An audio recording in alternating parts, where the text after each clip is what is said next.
नमस्कार दोस्तों, मैंने आपको पार्ट 1 और पार्ट 2 के बारे में पहले ही वीडियो अपलोड करके बता दिया है। आज पार्ट 3 में हम पार्ट 2 के बाद जो नेक्स्ट प्रश्न आते हैं उनके बारे में मैं आपसे चर्चा करूंगा। स्क्रीन पर आपको प्रश्न दिख रहा है। उससे पहले मैं आपको बता देता हूं कि मैंने पार्ट 1 में और पार्ट 1 में मैंने आपको विलोपन के बारे में समझाया था, पार्ट 2 में फलन का विलोपन के बारे में समझाया था और उसमें लांगराज के भी क्वेश्चन थे। अब तीसरे पार्ट में लांगराज प्रमेय के बारे में बताऊंगा। इस पर 20 क्वेश्चन, 8 क्वेश्चन मैंने आपको पहले ही बता दिए हैं। अब 8 के बाद चल रहे हैं और आज इस वीडियो में आपको ये चैप्टर आपको फिनिश करना है। तो आपसे निवेदन है कि आप कॉपी पेन ले लीजिए, किताब में प्रश्न देख लीजिए। इसको मैं सॉल्व कर रहा हूँ और आपको सॉल्यूशन के साथ समझा रहा हूँ इसको सॉल्व कैसे करते हैं। तो आपका फिर से हमारे एक बार यूट्यूब चैनल पर स्वागत है। अगर आपने हमारे पार्ट 1 और पार्ट 2 को नहीं देखा है तो पहले उसे बेल आइकन पर क्लिक करके सब्सक्राइब करके उसे आप देख सकते हैं, या हमारे आई बटन पर क्लिक करके भी आप इसे देख सकते हैं। तो दोस्तों, मैंने पार्ट 1 आपको और पार्ट 1 और पार्ट 2 के बारे में बता दिया है। पार्ट 3 के बारे में हम आज बात करेंगे और टॉपिक का नाम आपको पहले ही पता है, प्रथम कोटि की रैखिक आंशिक अवकलन समीकरण। प्रथम कोटि के रैखिक आंशिक अवकल समीकरण, ये मैंने आपको चैप्टर है। ठीक है दोस्तों, BSc second year Kota university का ये यूनिट 4 है और मैंने आपको जानकारी और पहले और दूसरे पार्ट में बता दी है। अब मैं डायरेक्ट प्रश्न पाता हूँ। तो दोस्तों, इस प्रश्न को मैंने किताब खोल रखी है, आप भी किताब खोल लीजिए। अब इस प्रश्न को हम करेंगे लांगराज विधि से सॉल्व, क्योंकि मैंने आपको पार्ट 2 में इसको सॉल्व करके मैंने आपको सिखाया था कि इसको कैसे करते हैं। ये फॉर्मेट बन रहा है P प्लस Q बराबर R, ये ऐसा फॉर्मेट बन रहा है। फिर हम इसकी तुलना करते हैं, कैपिटल P की वैल्यू निकालते हैं, कैपिटल Q की वैल्यू और R की वैल्यू। फिर इसके हम क्या निकालते हैं, सहायक समीकरण,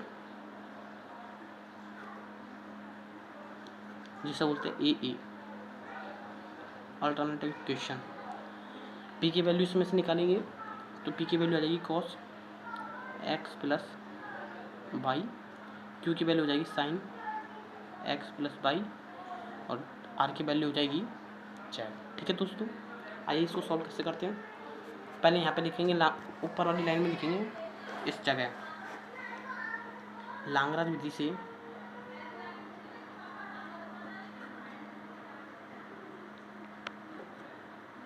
तुलना करने पर। ठीक है दोस्तों, अभी मैं आपको पन्ने पर ही समझा रहा हूँ। क्वेश्चन में प्रश्न आपको ब्लैक बोर्ड पर भी समझाऊंगा, व्हाइट बोर्ड पर। आप उसका चिंता ना करें, निश्चित रहे, पर जब तक सुविधा नहीं है उसका सदुपयोग करें। तो इसकी सहायक समीकरण मैंने आपको बता दिया है। मैं डायरेक्ट लिख रहा हूँ, dx बटे p आता है। p की वैल्यू क्या है, cos x plus Y, cos x plus Y. dy की वैल्यू dy बटे q आता है, q की value sin x plus Y. आप ना साथ में नोट्स भी बनाकर चल सकते हैं अगर आपको बनानी है तो, वरना कोई दिक्कत है ही नहीं। ये dz बटे r आता है, जिसकी वैल्यू आपको दिख रही है। पहले 2 को लेकर अपन क्या करते हैं, सॉल्व करते हैं, फिर 2 को लेकर सॉल्व करते हैं, C1 और C2 की वैल्यू निकालते हैं। ये आपको मैंने पार्ट 2 के बारे में विस्तृत जानकारी दे चुका हूँ मैं आपको, इसलिए इसको मैं ज़्यादा डिटेल में समझाऊंगा नहीं। तो ठीक है दोस्तों, अब अपन सबसे पहले क्या करते हैं, इसमें गौर करके देखना, मैं एक ऐसा फॉर्मेट बना रहा हूँ, मैं इन दोनों को जोड़कर इसके बराबर कर रहा हूँ। तो देखो, मैं इसको ऐसे भी लिख सकता हूँ, dx प्लस dy बराबर cos x plus Y plus sine x plus Y dz बटे z। इसको सॉल्व करना है। सॉल्व करने पर देखिए क्या आता है। इसको मैं इस प्रकार लिख सकता हूँ, इसके बारे में मैंने आपको पहले बता दिया जाए कि इसको ऐसे कैसे लिखते हैं। मुझे दो मान निकालने C1 और C2 के, तो वो किस प्रकार निकालूंगा, मैंने इसमें क्या चेंजिंग कर दिया है। इस प्रकार मुझको इसका इंटीग्रेशन करूँगा तो बहुत लंबा पड़ जाएगा, कठिन भी पड़ जाएगा, जो मुझे दिक्कत आएगी। तो इसलिए मैं इसको क्या कर रहा हूँ कि dx में इस वाली टर्म में इसको जोड़ रहा हूँ और जो को मैं dz बटे z के बराबर कर रहा हूँ। अब इसमें मैं क्या करूँगा, टी, जो एक्स प्लस वाई है उसको मानूंगा टी।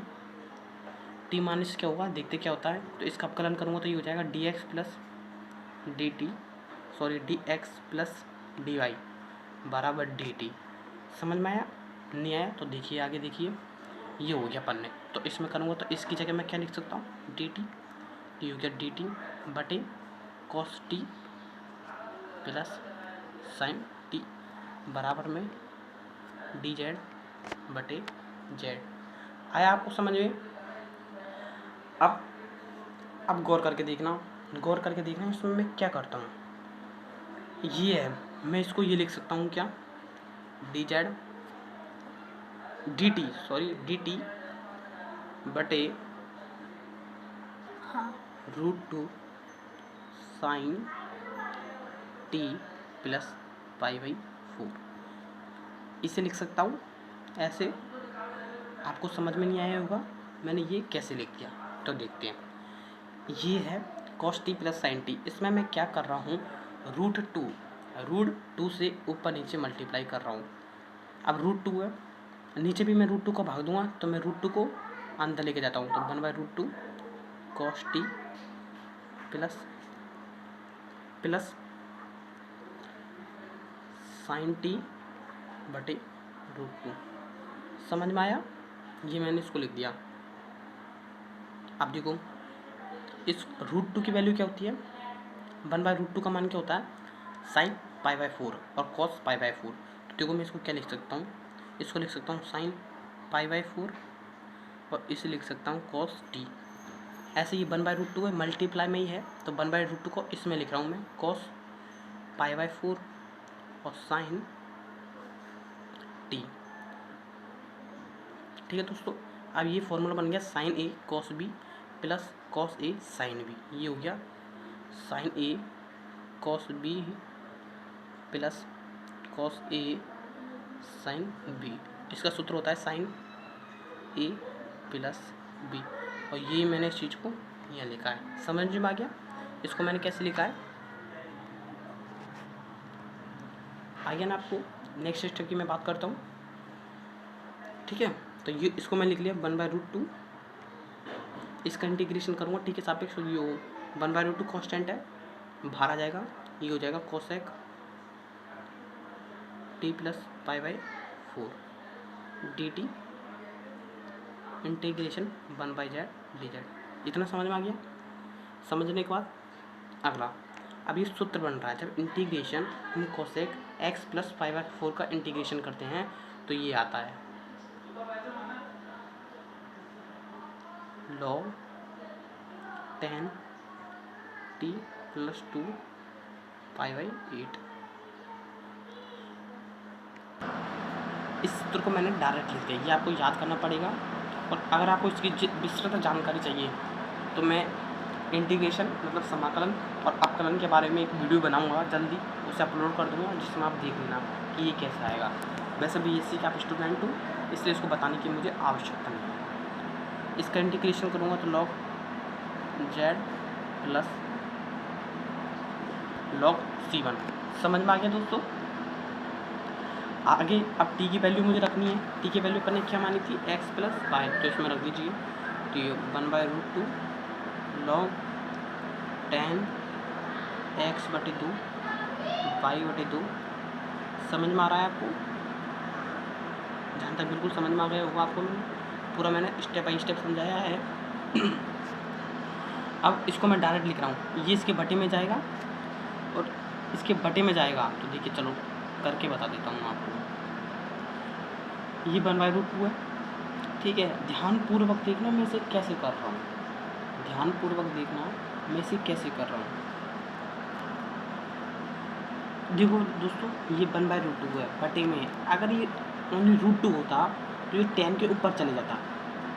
अब देखो ये 1/√2 है, ये इसकी घात पे चले जाएगा। 1/√2 है तो इसकी घात में क्या हो जाएगा, इसकी पावर में आ जाएगा 1/√2। लेकिन ये बटे में है तो इसको मैं क्या लिखूँगा, log 10 x/2 y/2 π/8 बटे z। आया दोस्तों आपको समझ में, जेड, और ये इसकी पावर 1/2 में आएगा, तो इसको मैं क्या लिख सकता हूँ, ये लिख सकता हूँ, इसकी पावर हो गया √2। समझ में आया? इसकी पावर मैं लिखूँगा ये 1/, एक बार दिमाग लगाना, ठीक है, 1/, ऐसे लिखूँगा 1/√2। इसको मैं क्या लिख सकता हूँ, √2 की पावर -1। -1 का मतलब क्या है, इसका उल्टा, तो ये ऊपर है तो ये नीचे आ जाएगा, तो ये जेड की पावर में लग जाएगा। ये आपको समझ में आ गया, ठीक है दोस्तों। तो बराबर क्या हो जाएगा, log C1। तो C1 की वैल्यू क्या गई, ये, तो लिख सकता हूँ C1 बराबर 10x/2 y/2 प्लस π/8 बटे z√2 बराबर C1, और ये किसकी वैल्यू होगी, u, क्योंकि अपन फंक्शन में क्या लिखते हैं, f(u)v बराबर 0। ये फंक्शन अपन का जो आंसर होता है वो f(u)v होता है, ठीक है दोस्तों। ये अपन अब C1 की वैल्यू निकाल दी, इसी प्रकार C2 की वैल्यू निकालनी है। तो आइए C2 की वैल्यू किस प्रकार निकालते हैं, चेक कर लेते हैं। ये पन्ना भर गया है, अगला पन्ना आता है, ध्यान से समझना।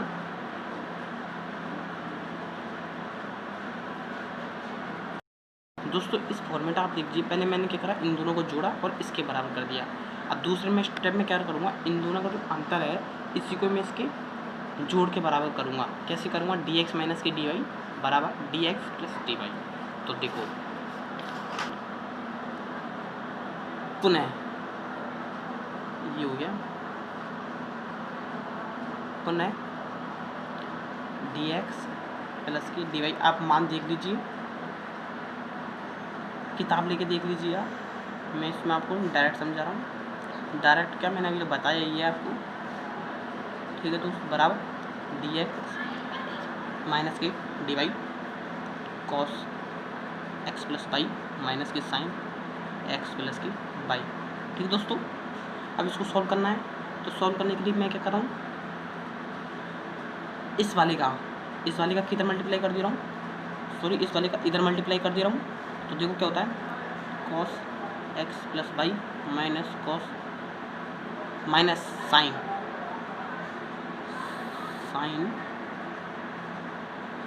x प्लस के y बटे cos x plus y plus sine x plus y, और ये हो गया dx प्लस के dy बराबर के dx माइनस के dy।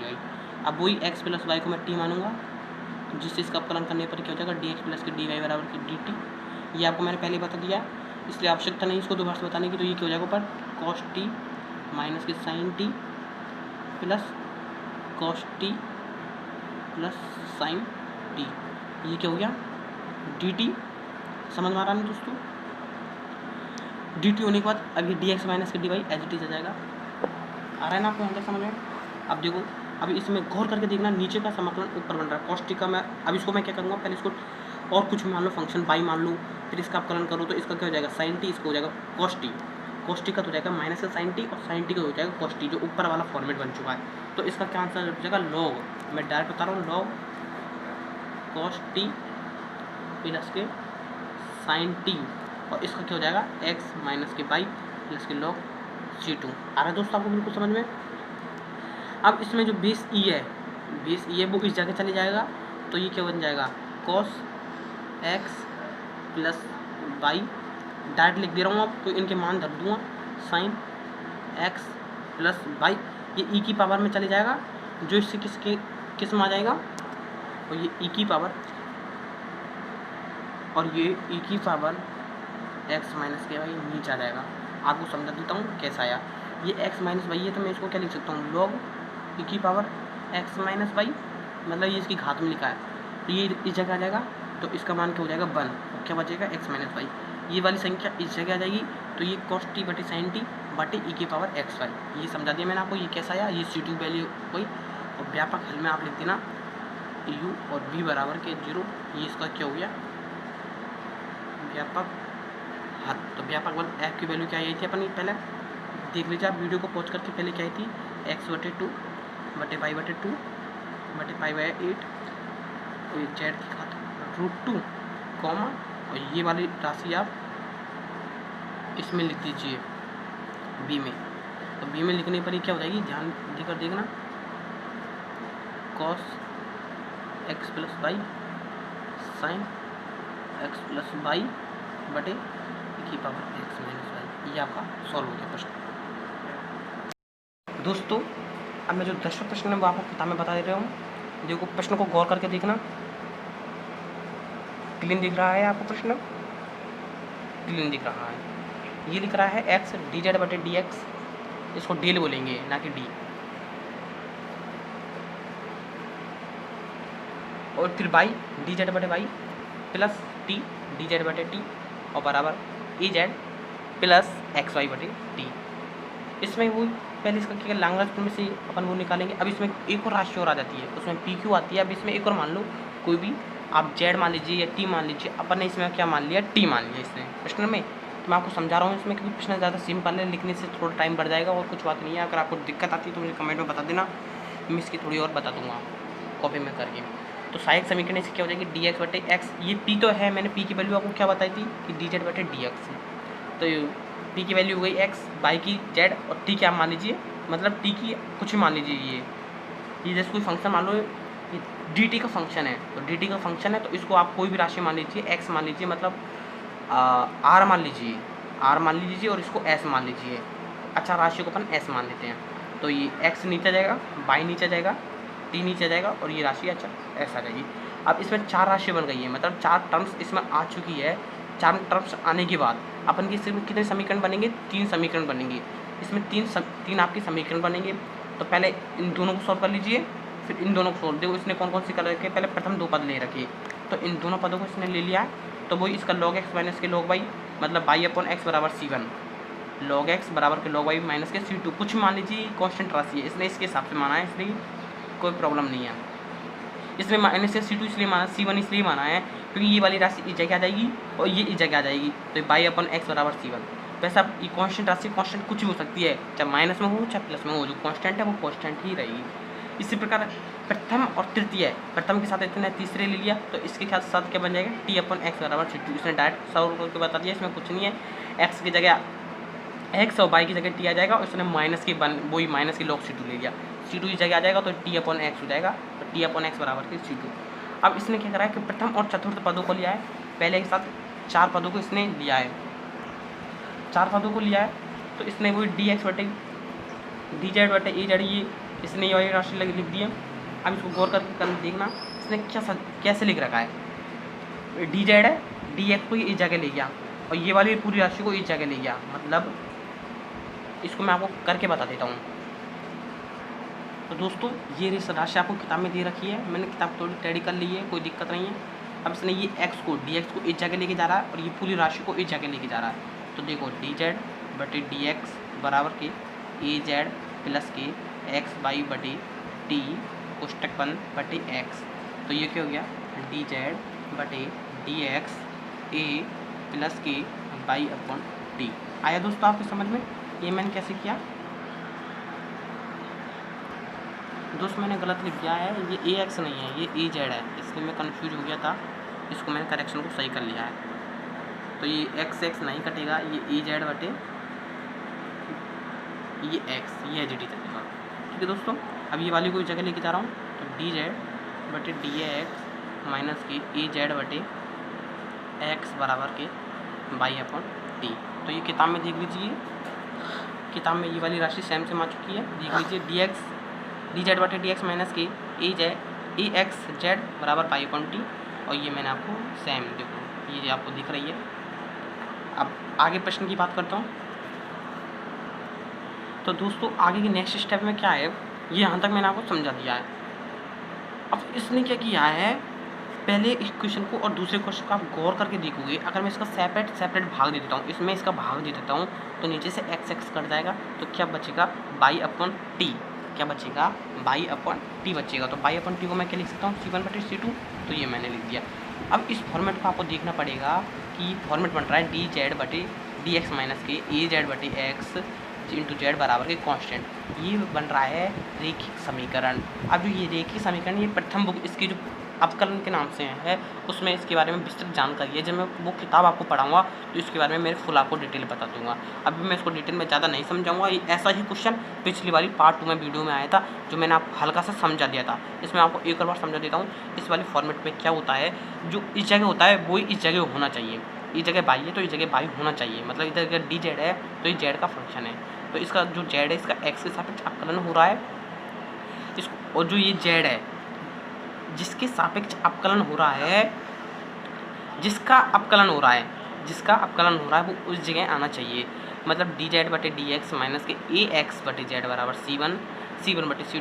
तो इसका जो आंसर होता है वो क्या होता है, जेड। जो इसका व्यापक हल होता है, जिसका हल वो होता है जेड। मतलब जो इस जगह दे रखा है वो इस जगह आ जाएगा जेड। फिर इधर आता है IF, वो इसको बोलते हैं इंटीग्रेशन फैक्टर। फिर आता है Q मतलब जो कांस्टेंट राशि बराबर के बराबर दे रखी है, बाद वो राशि आ जाएगी C1 बटे C2। फिर इंटीग्रेशन IF मतलब जो IF आपने निकाला है उसका इंटीग्रेशन ये हो जाएगा। अब आपको मैं एक बार बता देता हूँ कि जो IF क्या होता है। IF होता है e की पावर, यहाँ पे लिख देता हूँ IF e की पावर माइनस के P dx। समझ में आया। P क्या है, माइनस के A अपॉन एक्स। अब माइनस के A अपॉन एक्स का आप इंटीग्रेशन करोगे तो माइनस का A अपॉन एक्स का आप इंटीग्रेशन करोगे तो देखो क्या आता है, माइनस तो बाहर आ ही जाएगा, A अपॉन एक्स बचेगा, A बाहर आ जाएगा, माइनस के A बाहर आ जाएगा, 1 अपॉन एक्स बचेगा जो हो जाएगा log x, और E से E कर जाएगा तो क्या बचेगा, x। समझ में आया दोस्तों। एक बार मैं इसको पन्ने पर करके बता देता हूँ। IF बराबर क्या हो गया, e की पावर माइनस P dx। और जो P की वैल्यू है वो आप किताब में देख लीजिए। P की वैल्यू है माइनस के A अपॉन एक्स, तो ये e की पावर माइनस के A बाहर आ जाएगा, 1 अपॉन एक्स, और क्या बच जाएगा dx। इसको हो जाएगा log x, तो e की पावर माइनस के A log x ये बच जाएगा। ठीक है दोस्तों। और फिर हो जाएगा e की पावर log x की पावर माइनस के A। तो ये इस इधर भी बेस e है तो इसका मान पूरे का क्या हो जाएगा, x की पावर माइनस के A। तो दोस्तों ये समझ में आई है x की पावर माइनस के A कैसा है। और x की पावर माइनस ए को मैं लिख सकता हूँ 1 अपॉन एक्स ए। ये IF की वैल्यू आई। तो इसमें आप देख लीजिए जेड IF इंटीग्रेशन फैक्टर, ये इंटीग्रेशन फैक्टर का मान लिख दिए बराबर Q मतलब कांस्टेंट, तो C1 बटे C2 इंटीग्रेशन, इस पूरे का इंटीग्रेशन होगा, IF का इंटीग्रेशन होगा। तो IF का मान क्या होगा, x की पावर माइनस के dx प्लस एक तीसरी राशि अपने कांस्टेंट जोड़ लिया। इसको आप सॉल्व कीजिए तो इसको सॉल्व करने पर क्या होगा, इस जगह जेड आ जाएगा, ये एक्स की पावर माइनस के एज इट इज आ गया, और जो C1 अपॉन C2 है, C1 अपॉन C2 इसने डायरेक्ट वैल्यू लिख दी है बाई अपॉन टी, और जो x की पावर माइनस के ये इंटीग्रेशन बन रहा है x की पावर माइनस के n, तो इसका क्या हो जाएगा x की पावर माइनस के n प्लस 1 बटे n प्लस 1। तो माइनस के a तो माइनस के a प्लस 1, और नीचे वो आ जाएगा माइनस के a प्लस 1। मतलब इसको मैं क्या लिख सकता हूँ, x 1 माइनस के a बटे 1 माइनस के a प्लस के C3 बराबर। अब इसने थोड़ा सॉल्व कर लिया, इसको आप भी सॉल्व कर ले सकते हो, ऐसी कोई बड़ी बात नहीं है इसको सॉल्व करने में।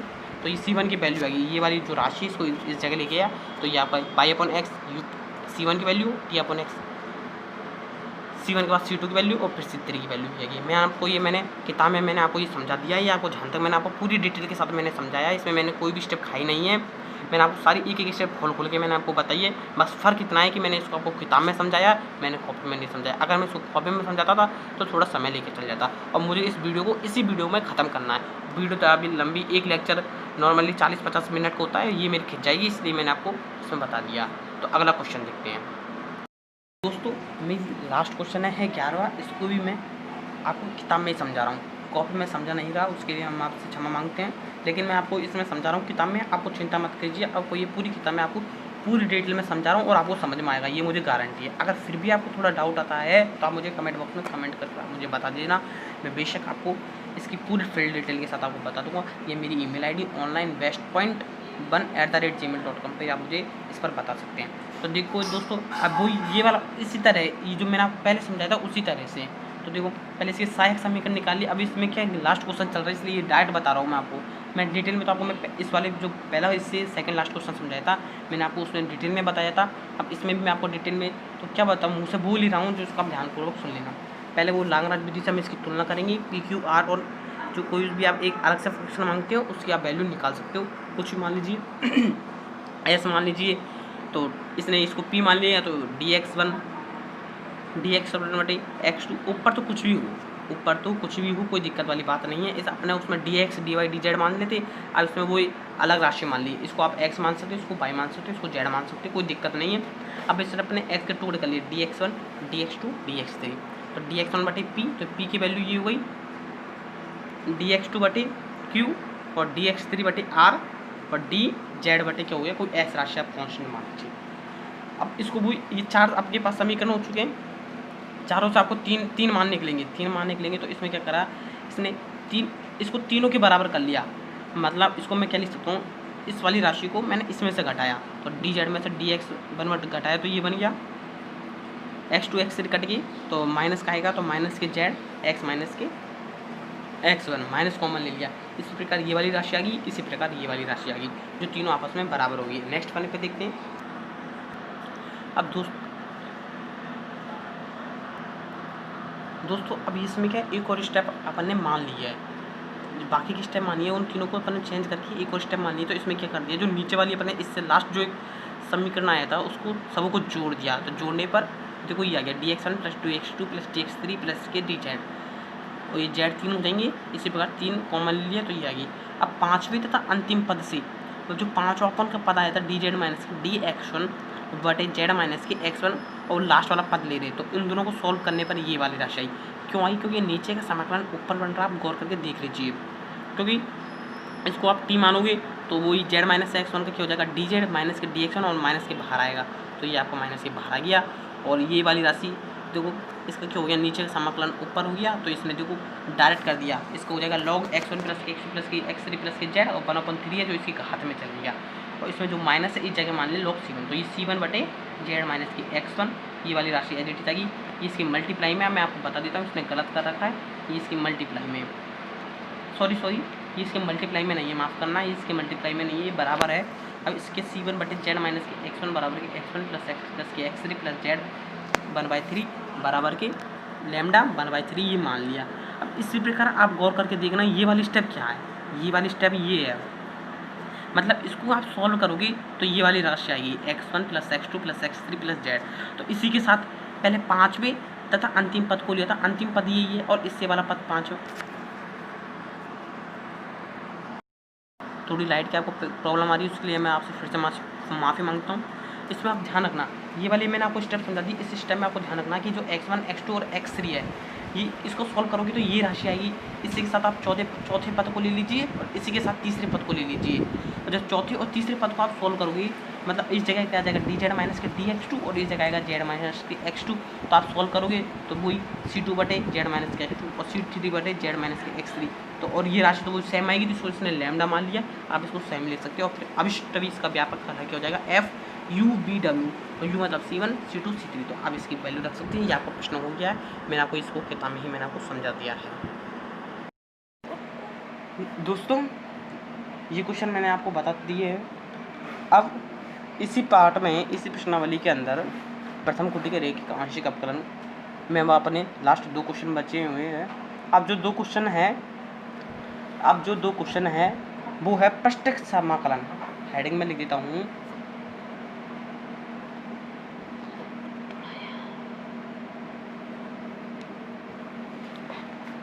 पृष्ठ समाकलन पर आधारित है। इस पर पृष्ठ समाकलन पर, तो इसकी थ्योरी आपको स्क्रीन पर दिख रही है, मैं बोल देता हूँ, ठीक है। आपने अभी किताब खोल ही रखी है, तो दोस्तों इसकी थ्योरी में बोल रहा हूँ। अब थ्योरी देखो ध्यान से सुनना, और आप साथ में नोट्स बनाकर भी चलना, लिख सकते हो। यदि कोई आंशिक अवकल समीकरण वही फॉर्मेट में दे रखे जो अपन को लाग्रांज प्रमेय में दे रखी थी। क्या दे रखी थी लाग्रांज प्रमेय में? Small p capital P plus ये लाग्रांज के रूप में थी। या पृष्ठ समाकलन के अंतर्गत भी अपन इसी फॉर्मेट में क्वेश्चन को सॉल्व करेंगे। बस ये कि उसका जो इसका मतलब पैटर्न है, अब पैटर्न चेंज हो जाएगा।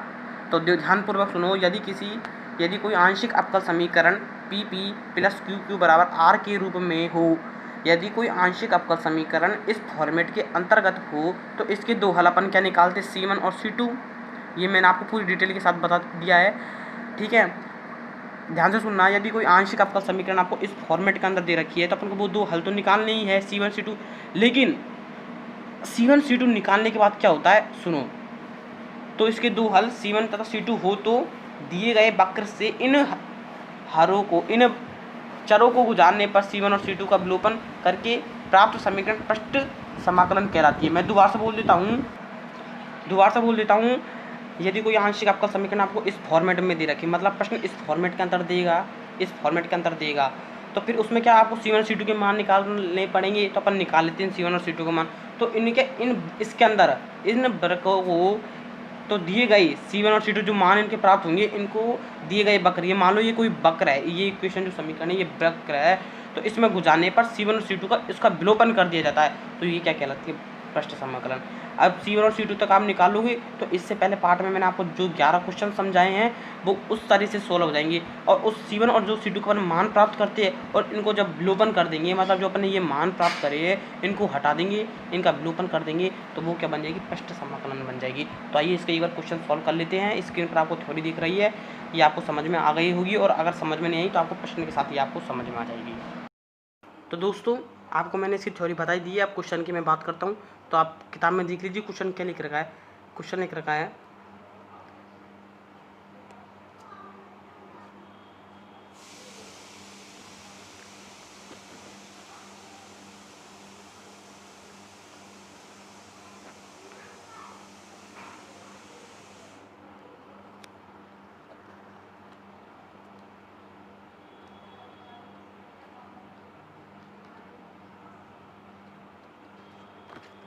क्वेश्चन क्या है? यदि कोई अवकल समीकरण x माइनस वाई गुणा p plus y minus x minus z बराबर क्यू बराबर जेड हो, तो दिए गए वक्र पर x square plus y square बराबर 1 तथा जेड बराबर 1 पर पृष्ठीय समाकलन ज्ञात कीजिए। तो ये आपको क्वेश्चन आपने किताब में पढ़ लिया होगा। तो दोस्तों इसको किस प्रकार सॉल्व करना है? सेम उसी प्रकार सॉल्व करना है जैसे अपन ने इससे पहले वाले को जो 11 क्वेश्चन करे थे उनको सॉल्व उसी प्रकार करना है। C1 C2 तक जो वैल्यू मान आपको पुट करनी है, मान तक आपको एज इट इज करना है। तो अपन को क्या करेंगे कि समीकरण, पहले समीकरण लिखेंगे। इसमें क्या लिखेंगे? समीकरण में लाग्रांज समीकरण से, मतलब पहले समीकरण लिख लेंगे। ये समीकरण लिख लीजिए, स्क्रीन पर आपको दिख रही है ये वो। अब लाग्रांज प्रमेय से तुलना करने पर, तो ये लाग्रांज प्रमेय से तुलना करेंगे, तो तुलना करने पर क्या जाएगा? p की वैल्यू x माइनस के वाई। दोस्तों इस चीज़ में आप ध्यान रखना कि ये वाला p कैपिटल P होता है, और जो प्रश्न में दे रखता होता है वो स्मॉल p होता है, ठीक है। q बराबर वाई माइनस के एक्स माइनस के जेड, r बराबर जेड। तो ये हमने तुलना कर ली। अब ठीक है, अब ये तुलना करने पर अब इसकी क्या निकालते हैं? सहायक समीकरण निकालते। तो सहायक समीकरण, तो सहायक समीकरण निकालने पर इसको बोलते हैं AE, ठीक है दोस्तों।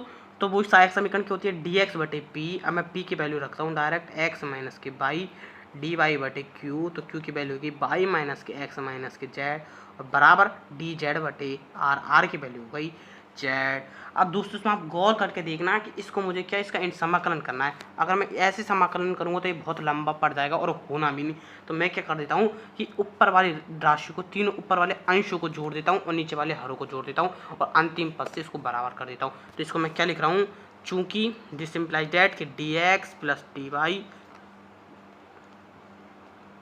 बटे dz, और ये नीचे वाली राशि से जोड़ देता हूँ x minus y plus y minus x minus के जेड बराबर के dz बटे z।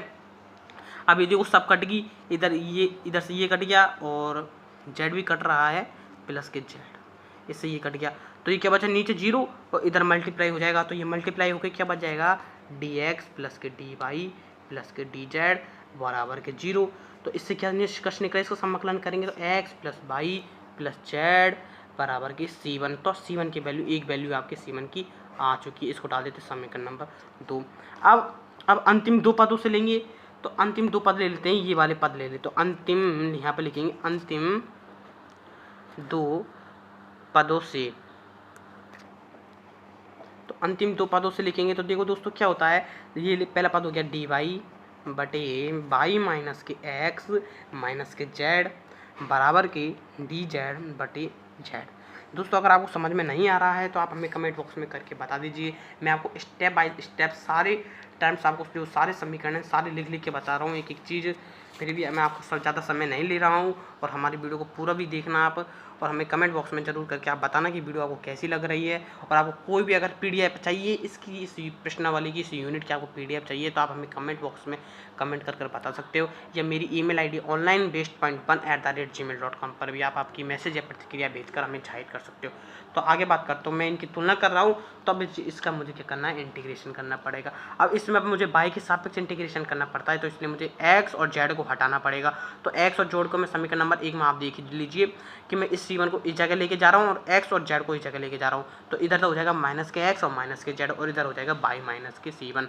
तो ये हो जाएगा dy बटे y माइनस के C1, तो 2y माइनस के C1 बराबर के dz बटे z।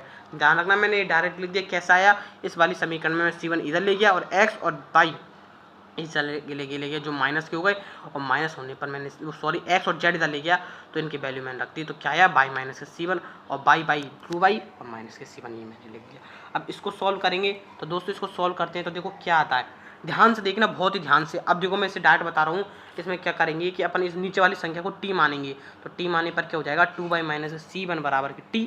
इसका अपकरण करेंगे तो 2dy बराबर के dt, और dy की वैल्यू क्या गई 1/2 dt, तो इस जगह रख देंगे। तो dy की जगह मैं क्या लिख सकता हूँ, 1/dt।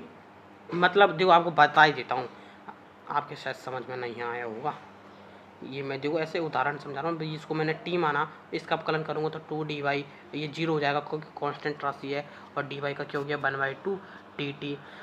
ठीक है, तो इसमें रखूँगा dy की जगह, तो ये क्या हो जाएगा 1/2 dt बटे t बराबर के dz बटे z। इसका क्या हो जाएगा log t 1/2, और इसको हो जाएगा log z प्लस के log C2। ठीक है दोस्तों, t की वैल्यू क्या रखूँगा मैं, 2y माइनस के C1, तो इसकी वैल्यू रख देते हैं, तो क्या हो जाएगा 1/2 log 2y माइनस के C1 माइनस के log z इधर लेके आ जाता हूँ, और log C2 ये आपका एज इट इज बच गया। ये आपको समझ में आ रहा है ना मैंने किस प्रकार बताया, इससे ध्यान। अब जो नेक्स्ट स्टेप आ रही है उसे बेहद ही ध्यानपूर्वक देखना। अब ये z नीचे की तरफ चले जाएगा, तो ये क्या हो जाएगा 1/2, इसकी घात में चले जाएगा 2y माइनस के C1, इसकी घात ये 2 बटे z बराबर के log C2। अब ये वाला प्रश्न है, आपको पिछले वाले मैंने सवाल आपको बताया था ना, उनमें से बन गया। उसमें इस जगह 1/2 की जगह 1/√2 आया था, और 1/√2 को मैंने उल्टा करके नीचे z के पे ले गया, तो ये क्या बन गया √2 में मल्टीप्लाई √2 की घात में हो गया। तो इस प्रकार ये किसकी घात में हो जाएगा, स्क्वायर की घात में हो जाएगा z के में। किस प्रकार मैंने समझाया, ये मैंने आपको पिछले वाली वीडियो में मैंने आपको बता दिया है विस्तार से। ठीक है, और ये हो गया z स्क्वायर बराबर के log C2। इससे C2 की वैल्यू की तुलना हो जाएगी, तो C2 की वैल्यू क्या गई 2y माइनस के C1 बटे z स्क्वायर। तो ये आपकी C1 और C2 की वैल्यू आ गई। अब आपको इसमें मेन चीज़ जो ध्यान रखनी है वो क्या रखनी है, इसमें अब मैं क्या कर रहा हूँ, ये C1 की वैल्यू रख देता हूँ, ये वाली C1 और C2 की वैल्यू। तो C1 की वैल्यू क्या आ जाएगी x बाई प्लस z आ जाएगी, तो ठीक है, तो 1 तो कम हो जाएगा, तो क्या हो जाएगी C2 की वैल्यू ये हो जाएगी। C2 की वैल्यू ये हो गई है, स्क्रीन पर आपको दिख रहा है। C2 बराबर हो गया है y माइनस x माइनस के z बटे z स्क्वायर, ये होगी इसके रियल इक्वेशन 2। ठीक है दोस्तों, अब आप ध्यानपूर्वक देखना, अब जो मेन स्टेप आती है उसे ध्यानपूर्वक।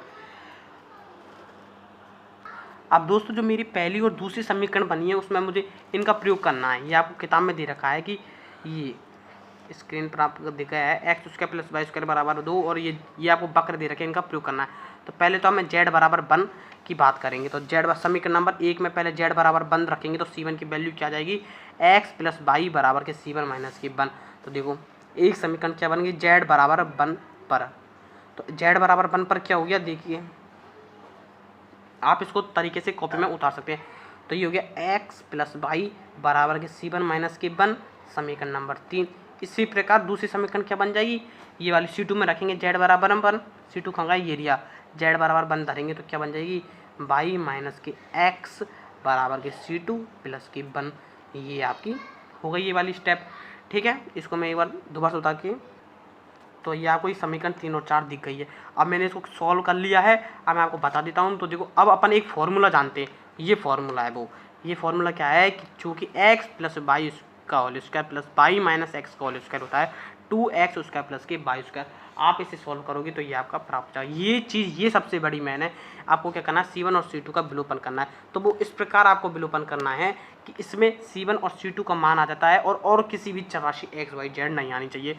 तब देखो x प्लस y का होल स्क्वायर की जगह मैं x y की जगह क्या रख सकता हूँ, C1 माइनस के 1 का होल स्क्वायर। देखो ये आपको स्क्रीन पर दिख गया है, प्लस के C2 प्लस 1 का होल स्क्वायर बराबर 2 कैसा है, क्योंकि ये वैल्यू आपको प्रश्न में दे रखी है कि x² प्लस y² बराबर 1।